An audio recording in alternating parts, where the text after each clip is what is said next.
Hello, everyone. Today we are talking about diversity, equity, and inclusion. And of course, the tagline there for those who love to learn. The key objective, next slide, please. Oh, clicker, sorry. Okay. All right. This is what we're going to spend some time talking about. I and Mick and I believe this should be a conversation.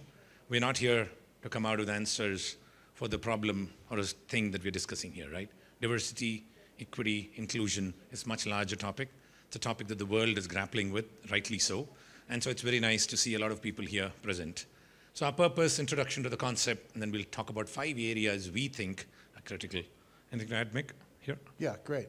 I think, as Ramki has already said, diversity, equity, and inclusion are huge topics in workplaces, schools, and universities around the world. So as we are preparing our students for their journey into universities and workplaces, it's very important that they have some awareness of what these issues are, because they will certainly encounter them at university. So we thought we would like to have a conversation where we give our opinions about some of the things the kids need to think about as they're going to university. We don't claim to have the answers, but we hope to stimulate thinking and stimulate a conversation, particularly in a country as diverse as India. And a crowd that's also as diverse here, yeah, sitting amongst us. You know, we have 93 countries represented at this conference, and I think it is important to point out, Ramki, that these are huge global issues, but the discourse is pretty much being set in the West, and it's very important that we include perspectives from all around the world. So this is a conference like this is a great place to have a conversation about diversity, equity, and inclusion. Okay, so we're going to start with a video so I have 2 boys, had to have a girl. And so we've played this over and over in our house. So I'm sure if you have kindergarten kids, or your kids, or you when you were children, might have watched this video. So I think it's just 2 minutes, but it's worth your time. Can you? Okay, yes.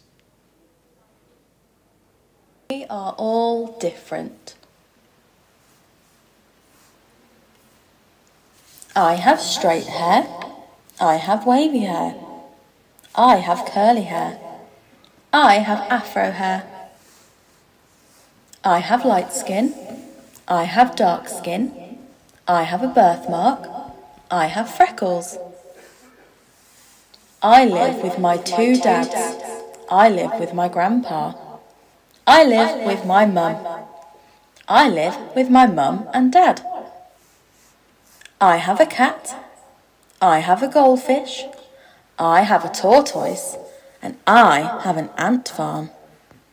I have 2 big brothers. I have no brothers or sisters. I have a twin. I have a little sister. I speak Portuguese. I speak Bengali.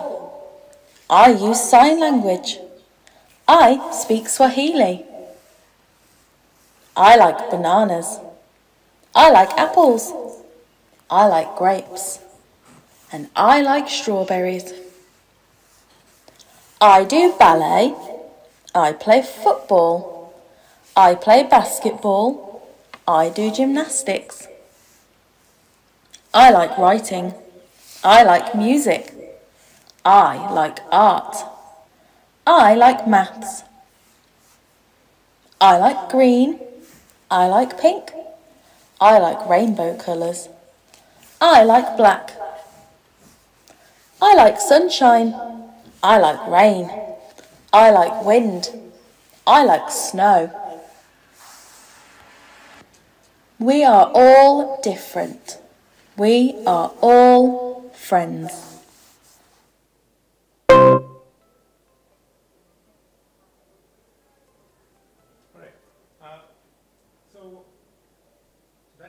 I'm sure many of you might have already watched.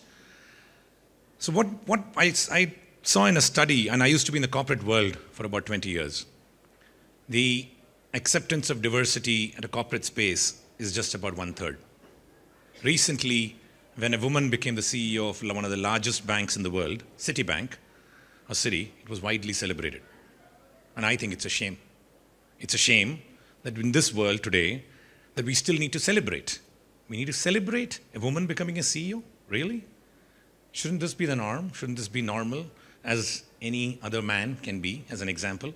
So that's the reason we are here. So with diversity, when you get to the kindergarten to 5-year-old children, the acceptance is around 95%. They embrace, they accept new things that come around. They're eager, they're curious. They haven't yet formed their head to say, this is bad, that's bad, this is black, this is white. I don't like black, or I like white, or I don't like white, I like yellow. They don't form that. However, as they move through schools, the survey says 65% it drops to. The acceptance of diversity, even within schools, as they get to higher grades, drops to 65. And when you get to a corporate world, it's already formed and normed. And I have my own biases as I step in, and this is acceptable, this is not acceptable. He's brown, he's white, she's black. So, and therefore the biases also creep in, right? So the reason we are talking today as well is, how do we twist? How can we change this even in the college? So that 95% of diversity remains as is.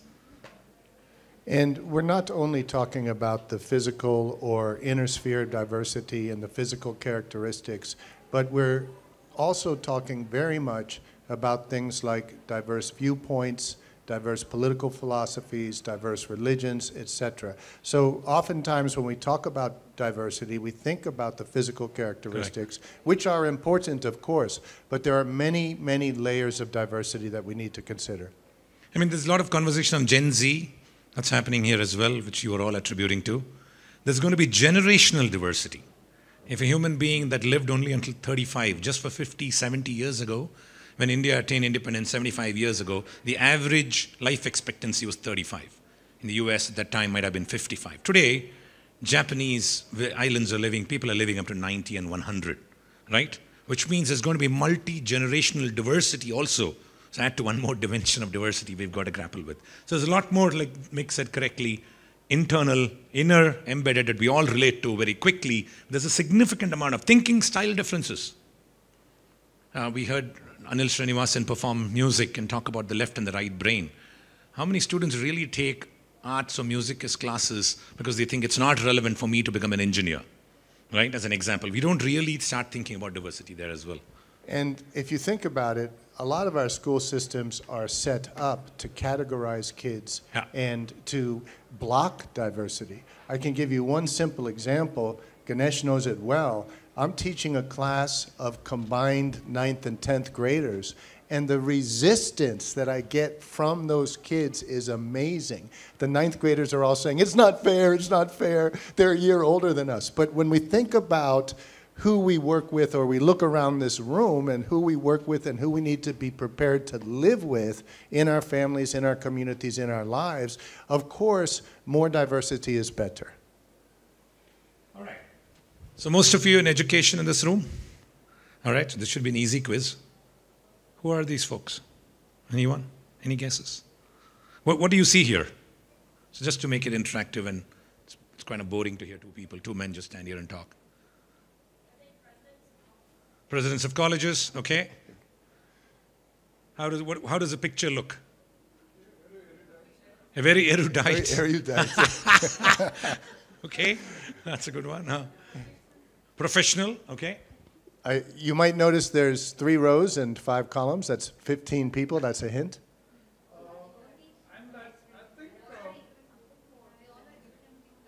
Different in color, Different in okay, color. very good. More men than women. Gender distribution not so happy. Anything else? The gentlemen are wearing tie. A lot of the gentlemen are all wearing tie. Yes. Very good. Skin color difference. Sorry? There's young and old, so there's a generational gap as well. Right. All right, so Mick, why do they even matter? So these, do they matter? I don't know. But these are the 15 ambassadors to the United Nations Security Council. So they come from 15 different countries, or at least they were in March. When I was watching the debate on the Russian invasion of Ukraine, and they were having a debate, and a couple of things really stood out. One of which was, yes, the diversity is there in terms of skin color, in terms of ethnicity, in terms of race, in terms of nationality, etc. But the linguistic diversity was amazing. The gentleman from Russia, second from the left on the bottom, was speaking in Russian.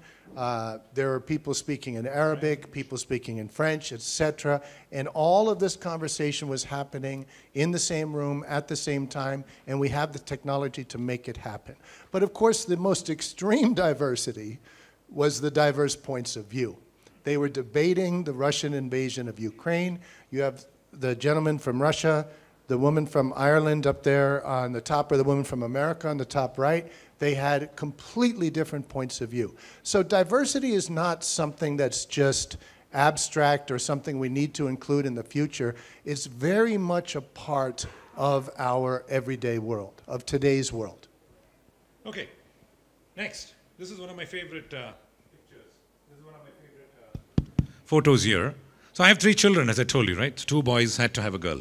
So that fence, this is equity, so just so that it's easy. That fence is about 5 feet tall. The tall boy, in this case, is, let's say, 6 foot. The next boy is 4 feet, and the girl in the bottom, 2 feet tall. Equality, it would mean that you go ahead and give each of them, that's a 2 feet tall box. Whereas equity would actually require us to do what it says there. That's fundamentally the difference between equality and equity, right?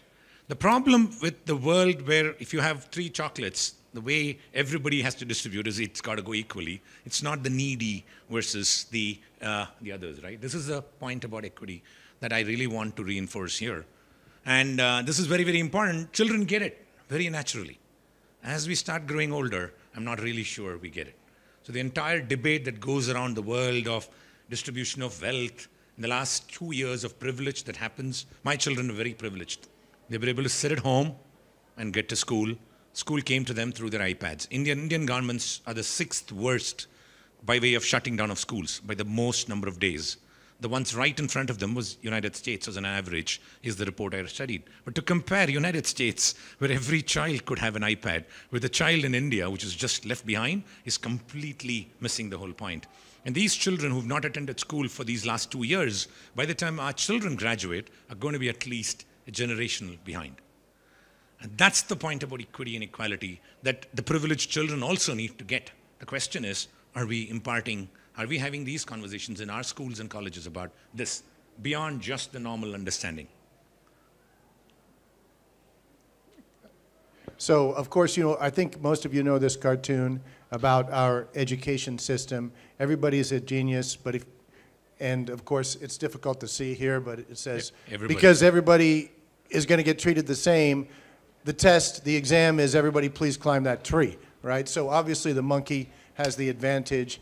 And if equity is really about increasing opportunity and giving everybody equal opportunities, then we need to examine our assumptions and our structures and the environments of our schools and universities. Okay? Ramki? Yep. All right, inclusion. For both these other things to work, I think it's very important. The mic is gone. For both these things to work, I think this is the most important piece, right?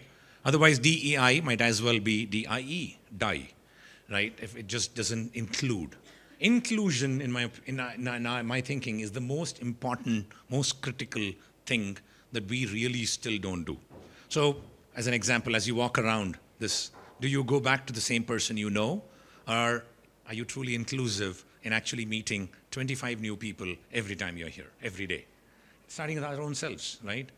My professor at the business school I went to, at University of Michigan, would make us get up after every class, before the class, and say, now go, sit in a different chair.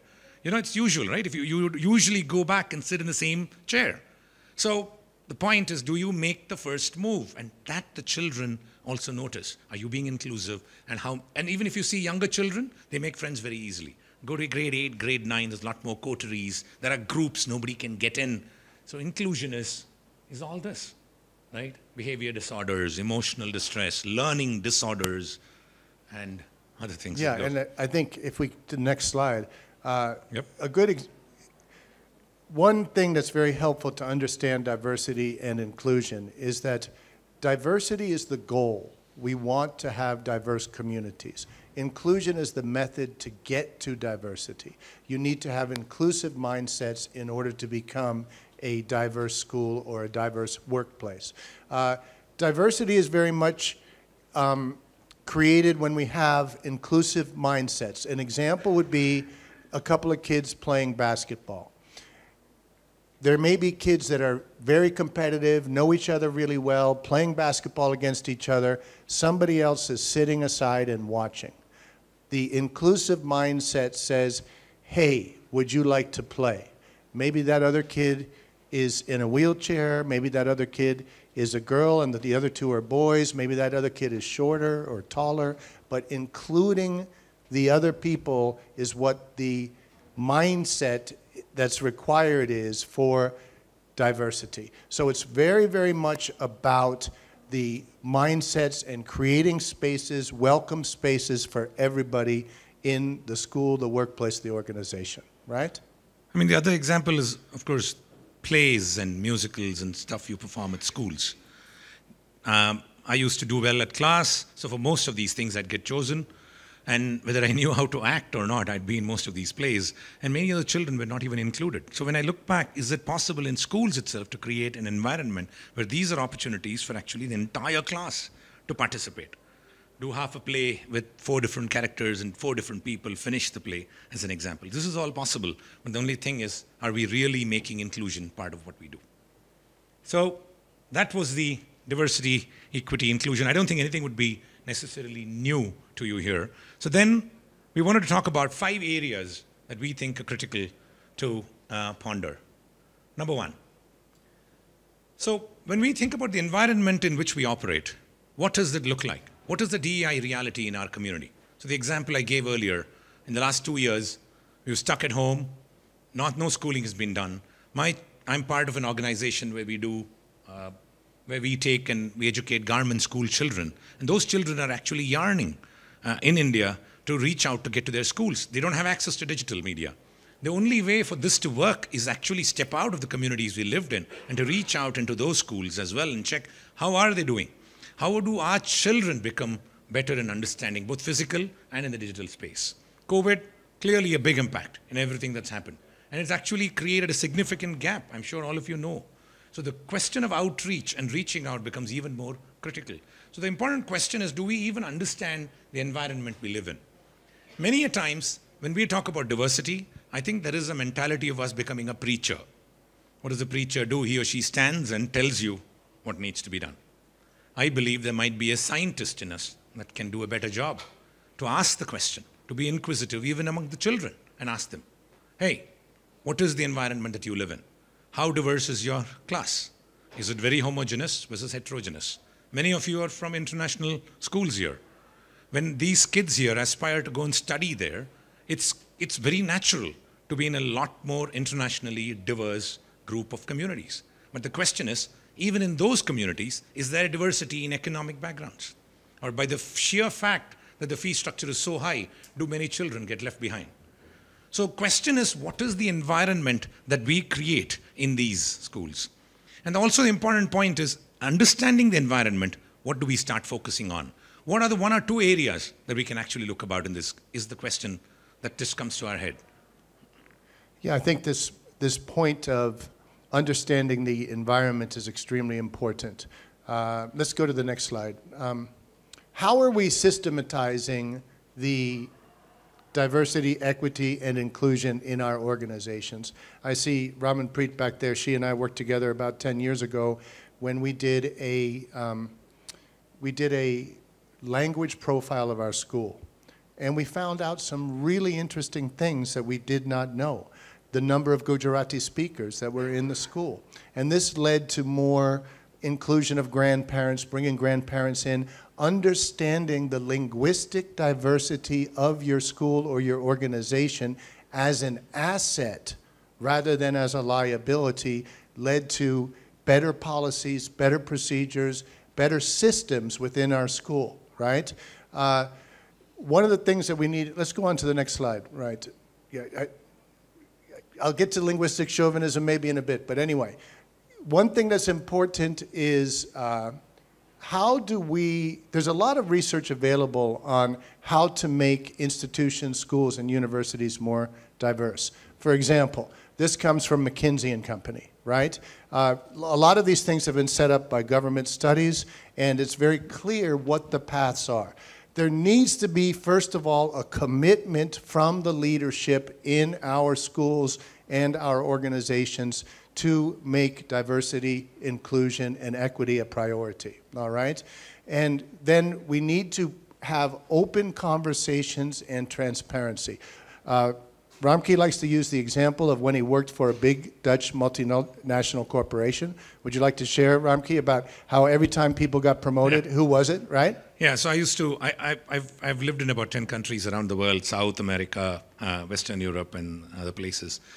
So when I used to be part of this bank in Northern Europe, they would talk about it. Diversity is very important to us. Diversity is the key part of it. They would do seminars on it. There would be compliance sessions on it. We had to go pass these tests. Fabulous. Then there would be an opening in Asia. Who do you think they would send? Tall, white, male.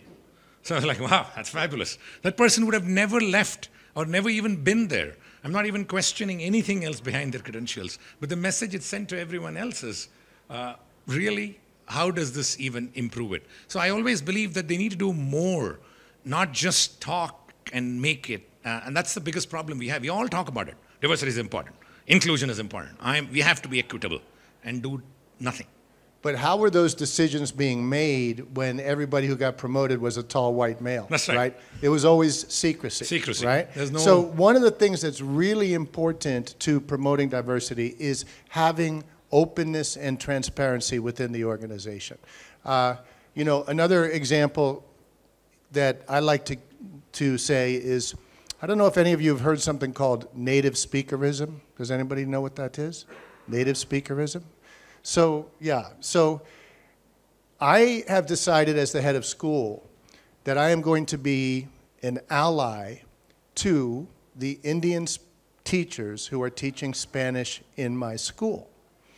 And the reason why is because I've noticed a lot of bias against Indian teachers teaching Spanish in the parent community. And I realize that they're up against that the parents are trying to say, I want my child not in the Indian teacher's Spanish class, I want my child in the Spanish teacher's Spanish class. And so as a head of school, it's very important to have an ally and for me to talk with these teachers about, I understand what the situation is, and we are trying to increase the diversity. They're perfectly wonderful teachers, but there's a built-in discrimination that's there because of this concept called native speakerism.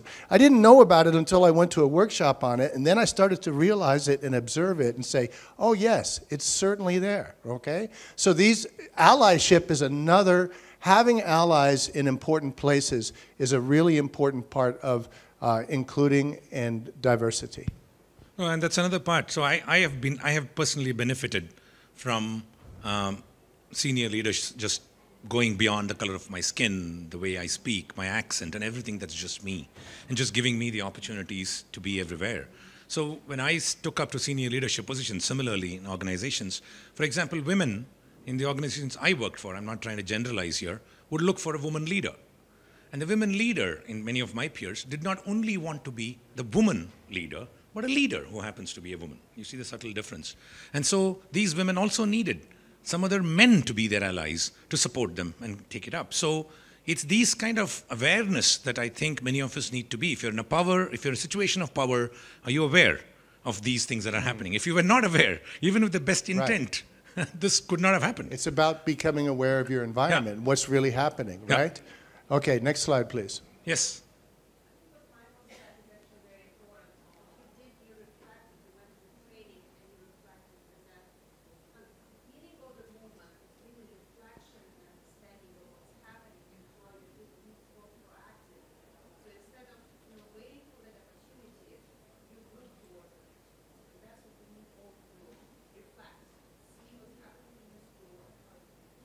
So reflect and see what we can do. Completely agree.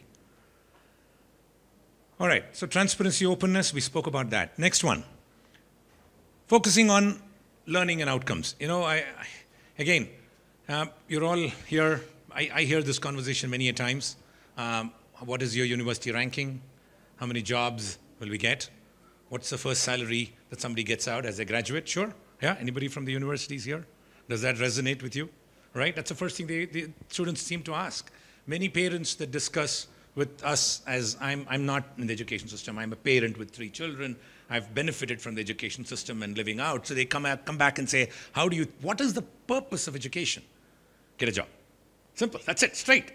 And then we have lost the entire process of the diversity in thinking and the points that go about it, right? So I'll give you an example. Steve Jobs, easy example. So Steve Jobs traveled in China, traveled in India as well, to an ashram in the north of India. He learnt calligraphy, right? When he learnt calligraphy, he did not sit down and say, okay, why am I going to learn calligraphy? I'm going to learn calligraphy so that I can use it. No, not really. He wanted to learn calligraphy. He learnt it, learning for the purpose of learning. How many of you use, all of you use it, sans serif font? You've heard of that font? Comes from his calligraphy. When he learnt calligraphy, he didn't sit down and say, okay, I'm going to use it for a font. The problem with many of us, children and the parents, and as much perhaps some of the educational institution is promoting that. The second point is around technical education on schools. Go ahead. So the technical education in schools, the biggest conversation is how much maths, physics, chemistry being a primary learning, right? So as I said, I went for my MBA to business school and I was telling somebody this.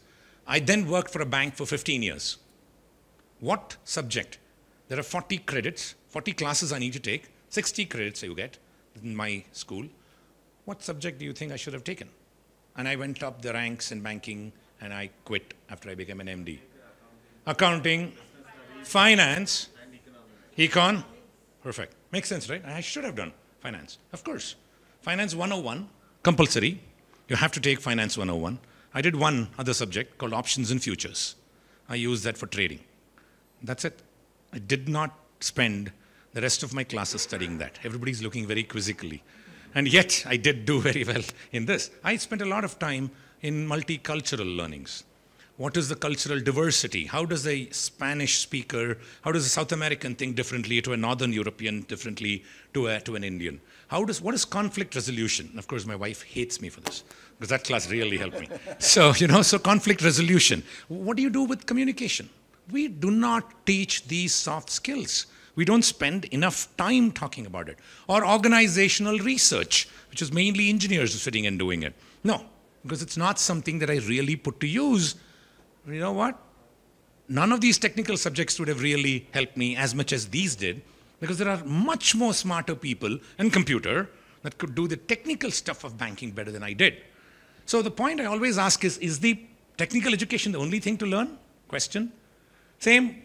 Failing. Mick and I was just talking about it just now. Do we really teach our children to fail? I mean, I don't know. Are we mollycoddling them? Again, diversity. We're so much focused on the outcomes that we are not really sitting back and asking this question on failure. Why is it that only when they come to tough professors who don't give them the marks? Right, and Ramki knows this well, but the so-called angel investors and people who invest in startup companies will not invest in anybody unless they have failed. Correct. You have to have failed at least a couple of times before you're ready to actually have a product that's ready to launch, right? Yeah, no, when we ask interviewers to people, first question is, what have you failed in? Immediately they have to come up with how they learned from it. I don't know if you noticed that. It's like, hello, you can also fail and be proud about the learnings that come after it, but at least talk about the failure more proudly. As a community, as a society, across the world, we don't seem to cherish or look at it. And therefore, what happens is everything is focused on this. When I graduated and came to workspace, 40% of the jobs that existed were not available when I was studying. That was 95, 99 times, 20 years ago. Today, this is at least 60%. So truly 60, 70, maybe even higher. Truly, what are these kids that are learning actually applying in the real world is a question that we need to ask, right? So in which case, are we still focused on technical thinking alone, or are we doing more than that? So the other example on diversity is, again, when my father worked, 20 years he studied, worked in almost the same company for 40 years, retired for the next 20 years. If he lived up to 80, that's what they did, right? In my own lifestyle, in my next generation, me, 20, then I worked for 20, I worked in 10 different places, different jobs. Now I'm doing something different. There's a Gen Z conversation going on. Really? It's going to be completely transactional. There are people who will come to you and say, I want to go to Peru to go Machu Picchu trekking, and I'm going to be a tour guide there. I'll come and join your company for 2 years, earn the money, we'll see what happens. Do you hear these conversations happening? Right? Gap year is a conversation that happens. A gap year pre-college, gap year post-college. Gap year during college. During college. Yeah. So systematically, when we talk generational diversity, the understanding of the current generation, does it truly exist even among us here? We need to ask our own biases that you spoke about. Are we even reflecting upon our own biases? Or are we bringing our bias to fore and therefore, kind of stigmatizing the learning that comes about? So my point here is, with all this, what is the purpose of the education? Jobs, tick, and is that it? Top brand names, and therefore I become better and grow? Or can it be a lot different? Multi-generational, I think we spoke about it. We are still not talking about, I don't think, enough around what skills are needed in handling multi-generational. I do leadership, executive coaching for companies. A pharma company, one of the leading ones, always and only recruits PhDs and doctors. They had one person they brought in with an arts background. She was an art director who came in, and she started doing digital marketing for them. She was in the marketing space. Some of the biggest influence in the company comes about from that person, who comes in from a completely different mindset and stuff like that. And usually in these meetings, the doctors and the PhDs will not even talk to her. Forget it, because you don't understand what we're doing, right? So we are not embracing these differences at a work culture. So how do you bring multi-generational, multi-skill, multi-learning at space? Yeah, and there's more and more evidence from research that bringing diversity into teams, like the example you just gave, or if you bring an artist into a team of engineers, the team becomes much more creative, much more productive, much more efficient, you name it, Yep. right? So the corporate world is very much aware of these things now, yeah? Next slide, please. All right, we talked a little bit about diversity in subjects. You want to take this one, Ramki? Go ahead. No, this is a... Oh yeah, we've already talked about this, right? Yeah. So let's go to the next slide. Okay, so we have a little game for you. This is actually a grade 2 lesson, okay? Should be easy. It should be easy. Alive or not alive? I'm going to show you something, and you tell me whether it's alive or not alive, okay? A rock. Good. Not alive. A chicken. If it's not on your plate, it's alive. Alive. Good. That chicken's alive. That image of a chicken is alive. Okay, next. A tree. Alive. Okay? How about a matchstick? Not alive. Not alive now, Okay. in its current form. Now, how about That. a river? Talk to the person next to you for a second about whether a river is alive.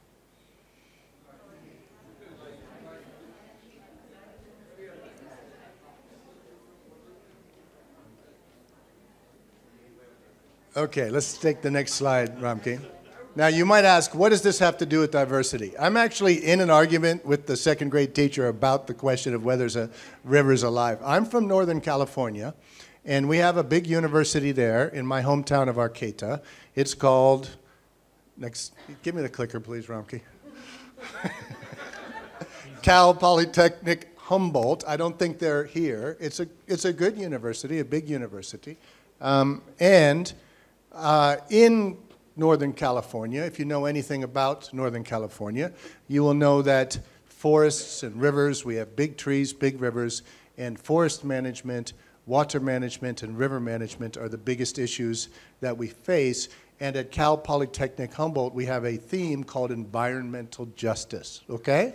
And pretty much every scholar, every professor, every student who comes to Cal Polytechnic Humboldt is going to be connected in some way to environmental justice. So if a student were to come from India or from Los Angeles, many of the students come from LA, they'd never heard of Arcata before they got there.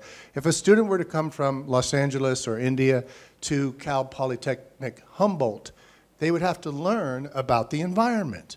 Not only the ecological environment, but the historical, cultural, and people environment as well. The people who have been living in this area are the Yuraks, the Karuks, and the Hupas. They have been living for thousands of years in this area.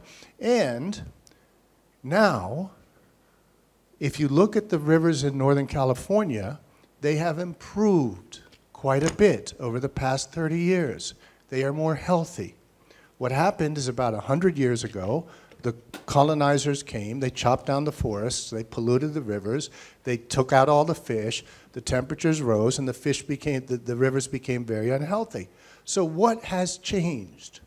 What has changed is the legislation has required that we take into consideration diverse points of view, that the tribal peoples, the Hupas, the Yuraks, the Karuks, have the legal right to an opinion and to legislative authority anytime a river is dammed or undammed or a factory is built on the river or people want to do fishing on the river, and the river has increased its health over the past 30 years.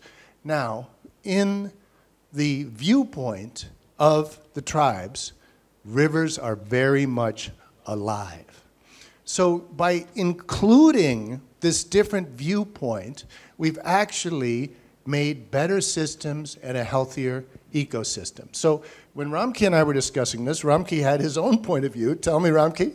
No, so for those of you who are in India or traveled around, Ganga, right? Most rivers in India have a female name associated with it, right?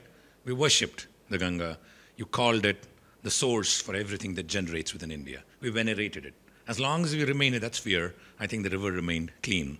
And as we started looking at it as a water system, then you let your dead bodies float and you started polluting and industry started coming out, right? And similarly, animals. Have you ever thought about it? A dog is just a dog. When the dog becomes Simon or a name that we associate, we start relating to it better. And similarly, even though a living animal with a name in itself becomes different. And I think this river concept of being a life force for most of us in the older cultures, this was true even in South America when I was in Peru. They look at the river that flows there as part of their life source and not just something that we can use for a resource. So something to think. You wanted to add something? Sorry. Yeah.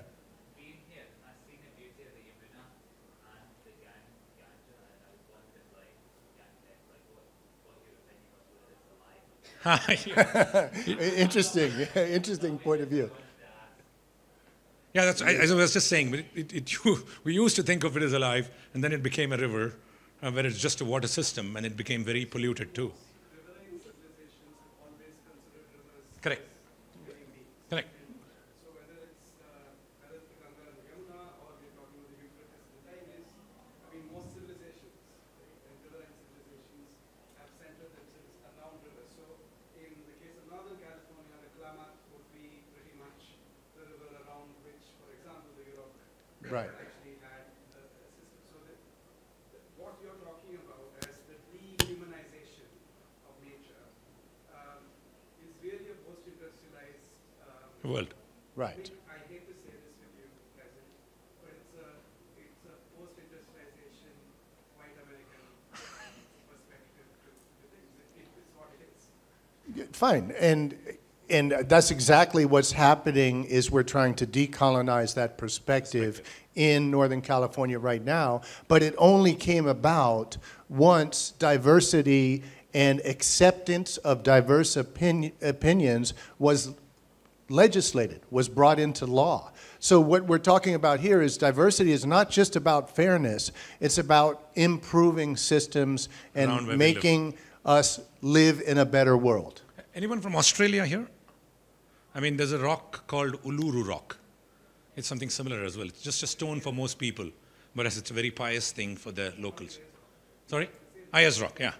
So, yes, exactly. So those rocks, and so for stone versus actually, even though it is a rock, for them it's a very animate. Right. There you go. Read Herman Hesse, if you've read Siddhartha, then you know that everything is controlled by that rock. And for Indian spiritual practice, the rock is pretty much the center of all the It's very much okay. So there you go. Yeah. The stone, the pickle, and the rock. Yeah. So fair point. Okay. Back to slides. That's fine. Did I do that? Maybe a clicker. You have the clicker, so. I'll give it back to you. No, it works. All right. So this is about breaking down barriers between fields. So when you see the picture of that person sitting there, he's one of the biggest chefs in New York. I don't know if you've been to the restaurant? You know? Okay, there you go. He's a very famous one. He's in a restaurant in New York called Aquavit. I tried getting reservations. I was told 3 months ahead of time, sorry, maybe next year. This is even during COVID times, right? Ethiopian, Swedish, American chef. An Ethiopian adopted by Swedish parents, grew up there, comes in and becomes an American chef. Okay, so this is one clear case where other spheres and multiple disciplines are coming across. A more important one, Charles Darwin. Let's go. What did Charles Darwin do? Come on, this should be simple. Theory of evolution, natural selection, correct? What is his background? It's right there. He's a geologist, not a zoologist, not a botanist, but a geologist. So do you know the story of what happens truly there? This is when we are so siloed in what we learn. He goes in, brings 13 different birds, gives it to a zoologist called John Gould. Gould looks at it and says, So he asks him the question, what are these 13 things? I've just gone to collect stones when I was there, and these also came up, so I brought it here. He looks at it and says, they're not the same birds, they're different birds. And he says, yeah, that's interesting. 13 different birds, 13 different islands. This is very interesting. Then he says, is there no similarities or anything? No, nothing else. This is it. It's just different species. What's the big deal? He doesn't make the next leap. An education that gives you the depth of knowledge is awesome, but the inability to connect it is what makes today we all give Charles Darwin, who sits down and says, hold on, how is it that these islands separated by water, how did these birds actually evolve? And his background had nothing to do with it. Somehow we still think if I had to be Charles Darwin, I have to do biology, or I have to be a zoologist. And Charles Darwin himself was a geologist. So different cultures, domains, it's just world that's coming together. Can we please get that effect coming together?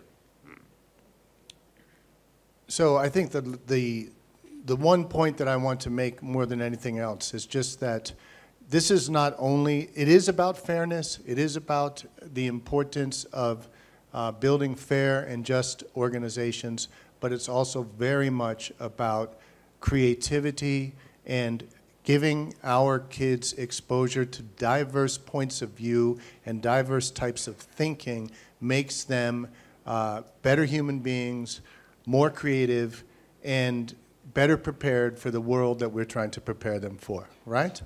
Ramki? Yeah, I want to close with one short story. So this vase has a very small mouth. Imagine there's a vase in front of you, and there are 20 to 30 moths inside them. These 20 to 30 moths live there forever.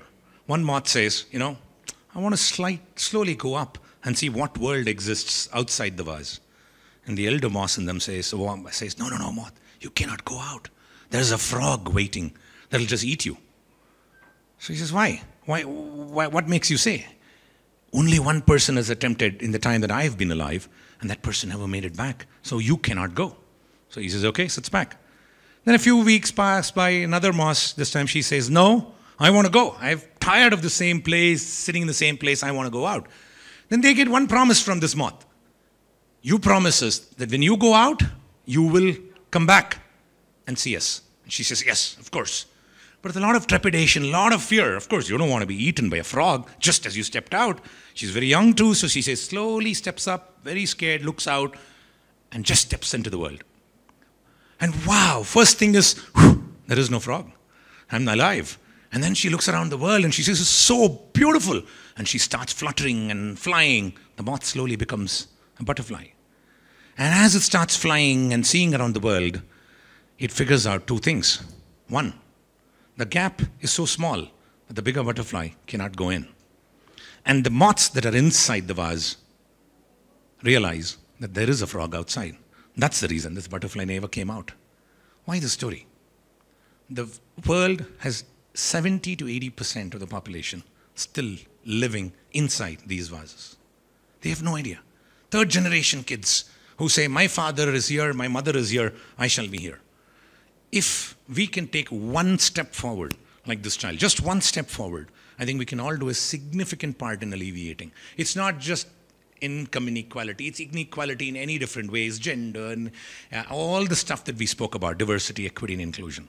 The only question is, can we make that one step? Can we be the butterfly, find a way to go back in and pull them out? And then the world can be truly better. And you, who better than all of you sitting here who influence very fresh minds, right from age of 5 to 25 to 30. Can you be the butterflies who can go in? Can you find a way to reach out and pull them out? That is the only wish that we have. And as we're counseling these young people to make choices about their lives, please counsel them to pursue diverse experiences. You know, when you think about it, things like the U.S. News and World Report university rankings are the enemy of diversity, right? Because they're channeling all kids to the same type of thinking, to the same places. You know, what's so beautiful about a conference like this is, you know, Ramki's got a kid in grade 11, I've got a kid in grade 12. We see the opportunities that are there. It's hard for us to convince our boys to break out of the shell of what they've been conditioned to think, right? But please, we know that with our counseling department, we are trying to reach out to universities, to experiences, to gap years, to programs all over the world and encourage the young people to take advantage of this amazing diversity of opportunity. Questions?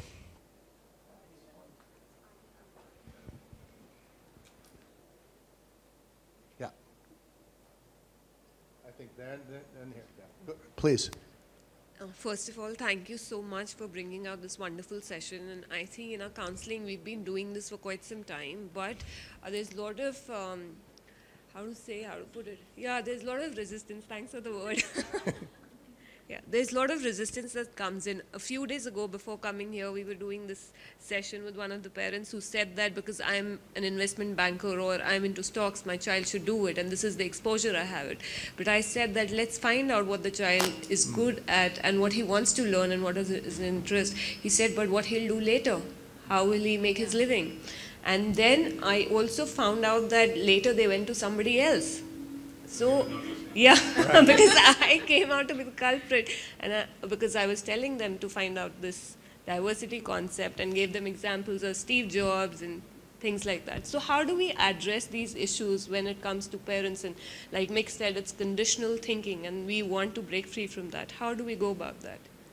Well, does any of the guidance counselors want to take that question, or would you like me to do it? Because I know you've got some wonderful tricks, but I would say first and foremost, you have to create spaces where the children feel comfortable and the children have the opportunity to learn about what opportunities are available to them without the parents' interference. So one of the things that we really try to do the most is understand the child and educate the parents to understand the child. So when we're working with parents, one of the phrases we use most often is, what does your child want? We want you to better understand your child. Oftentimes, as guidance counselors, you become the go-between between the kids and the parents. And we always use this concept of being an ally, being an advocate for the child. Try to convince the parents that we are here to be an advocate for the child. We are here to do what's best for the child. Of course, I know sometimes it's an uphill battle, but one of the other things you can say, and this often is impactful. If you don't listen to your child now, she's going to come back to you when she's 25, right? And she's going to say, Dad, I never wanted to be an engineer, or I never wanted to be a banker, or whatever it is that the dad has dreams of the child being. And we, and I'm sure you do as well, have countless examples of this. And we have many of them working in our own school, right? Because they were trained to be doctors or engineers by their parents, and by the time they got to 25 or 26, they said, I want to do something else. I want to have a meaningful career. I want to become a teacher. Yeah? Yeah, in the end, we can't stop trying. We have to do that. Right. Yeah. Thank you for that. Thank Yeah. you. Did you have a question? It was pretty similar, along very similar lines. I guess a little bit more general, but you know, if we're in an environment and we're bringing kids to an environment of higher education or high school or whatever it may be, and these kids are coming in with predetermined biases and you know, they haven't been exposed to a diverse learning environment.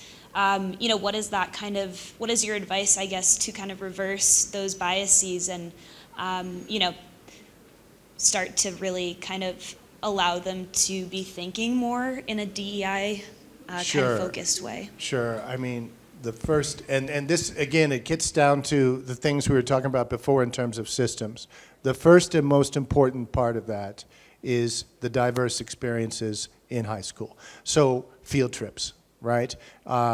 Community service programs, getting kids deeply involved in community service programs. You see the transformation in the child over the months or years that the child is deeply involved in understanding the community around them.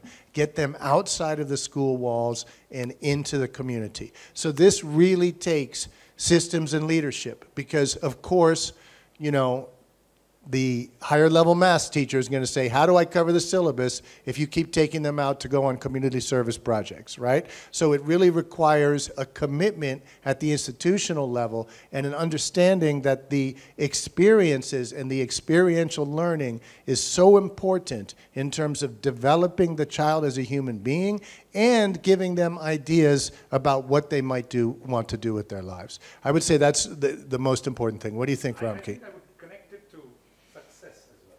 I don't think we should stay away from the topic. We're not doing this because this is some good thing only to do. Right. Yes, it's good. But can we provide, to the earlier question as well, can we get the parents to actually understand that the path, quote unquote, to his or her child success is not necessarily one straight line. You did this, you did this. This is not a cookie or a cupcake, wherein you put an equation, put it in heat, and it's done. In a complex world that's constantly changing, this is extremely critical for the child's success.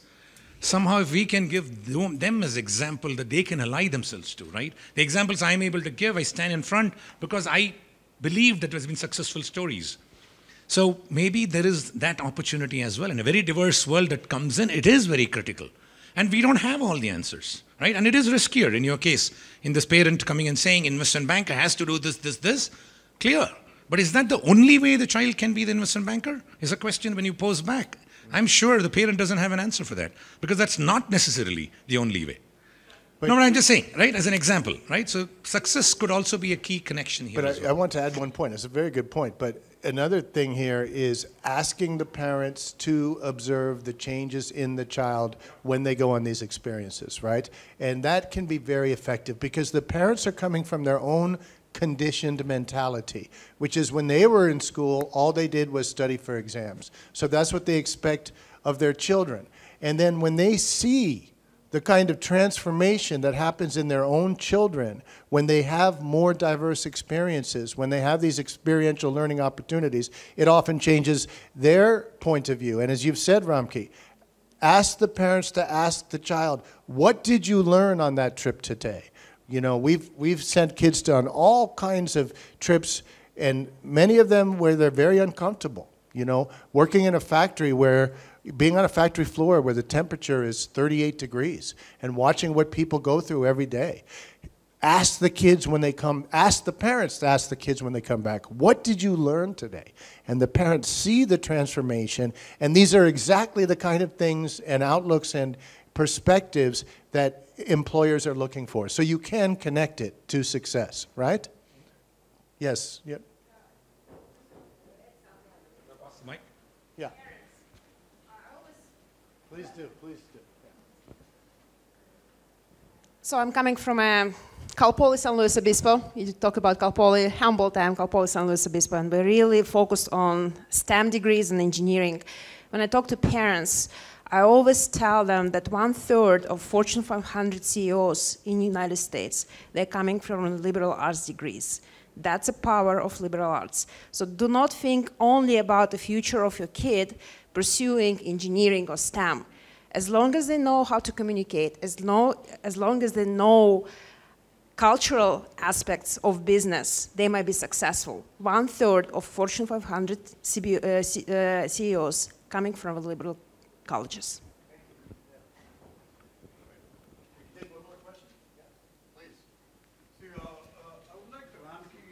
So because we started off with the realities of DEI in the community, and you did also talk about focusing on learning and not the outcomes.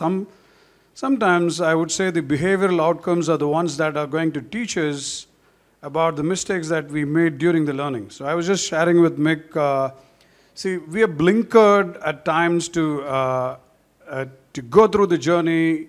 Some of the essential components of learning would be missed, and you pick that up from the outcome.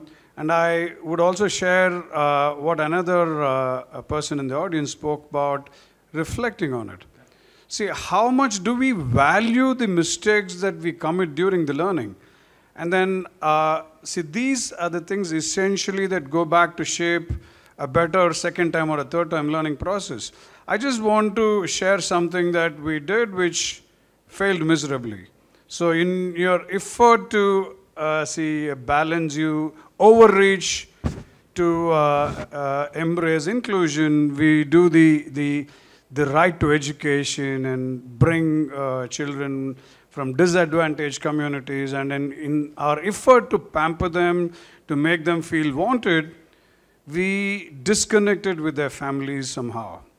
And over a period of time, a child who started schooling and continues schooling in an environment that may not be a true reflection of what happens at home.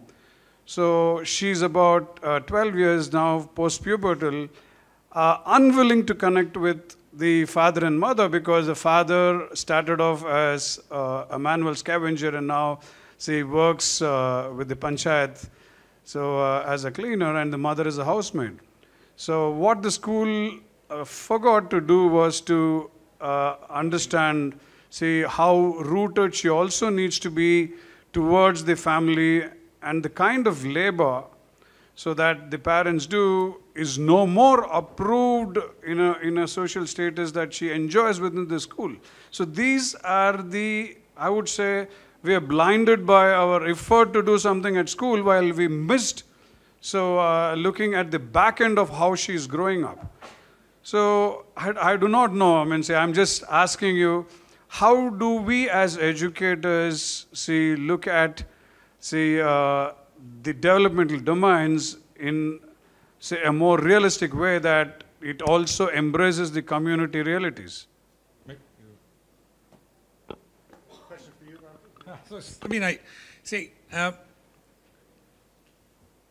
I think it's very important to be inclusive in these environments. And one example of us, even the very point of view reflecting on it, or the school reflecting on it, can only take this to a better class and a better space. That's the belief. My kids go to a school where 20% of his kids don't pay any school fees, no tuition at all. And this has not been once, it's been for years now. And the children do not know who these children are either. So they commingle and they learn, and they're aspirational as well. So I think if this can be a learning, that shouldn't deter us from reaching out, because it's absolutely important to include and find a way in which we start alleviating and bringing everybody. If this is a financial disparity, we should try.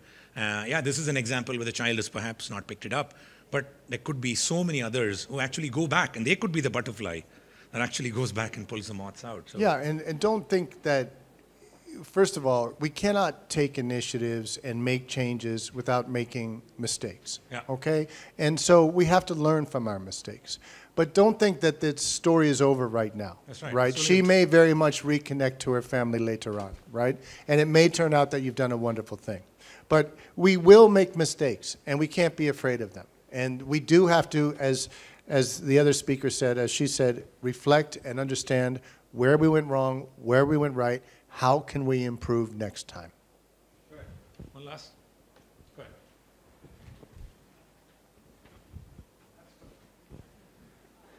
I suppose it's not really a question as much as it was a statement of something I experienced recently. So when you were talking about native speakerism, my father is from Tehran in Iran.